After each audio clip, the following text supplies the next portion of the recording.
Hi everyone, this is Sam from Gamereactor. We're live at Birmingham looking at Hopiko. Hopiko looks like a bit of a crazy puzzler. What could you tell us about it? So it's a platform game. What's really unique about it is that you only use half the controller. So you just use the right hand side. It's kind of gesture based, so you kind of aim with the right stick and release to jump, and then use the shoulder buttons to do like a straight jump. It's a speedrunner. There's lots of kind of unique stuff in there where, for example, the level structure is split into 5 kind of tiny levels where you have to complete all 5 to kind of complete a run, and that's the only way to progress in the game. So there's lots of death in there. And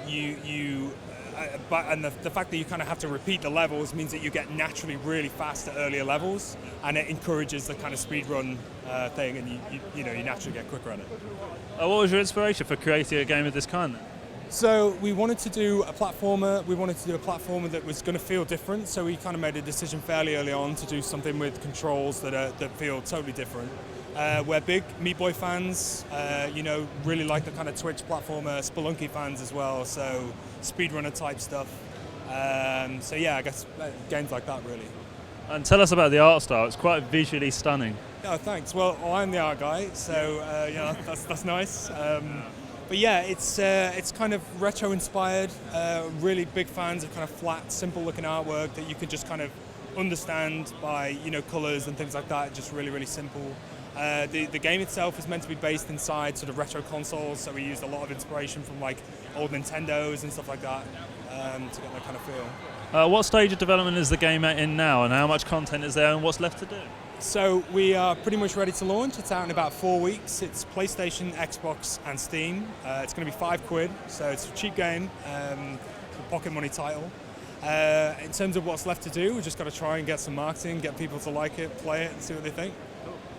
What's the feedback been from EGX? It's been great. It's been really, really good. Yeah. People seem to get it. It's because it's so kind of jolting to play initially, where you've never played a game that feels like this because you don't use that side of the controller at all.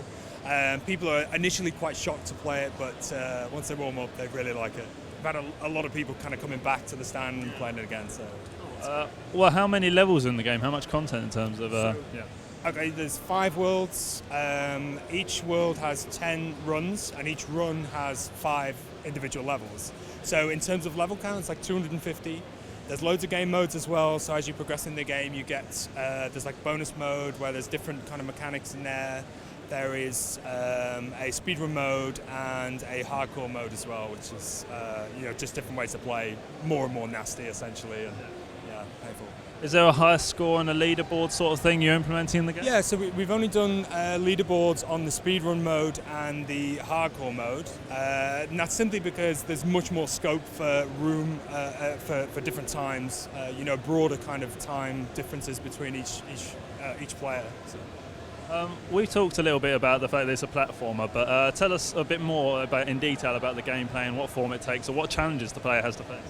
Okay, so the main thing about it is kind of getting your head around the controls, and I think the challenges in there is time is against you all the time, so every platform kills you. If a platform is not volatile in that it doesn't kind of move when you land on it like a physics-based platform or some other kind of mechanic on there, then there's a timer on it, so you've got to get off it pretty quickly. So the game's constantly about encouraging speed and keep moving sort of thing. So. Thank you very much for your time. Awesome.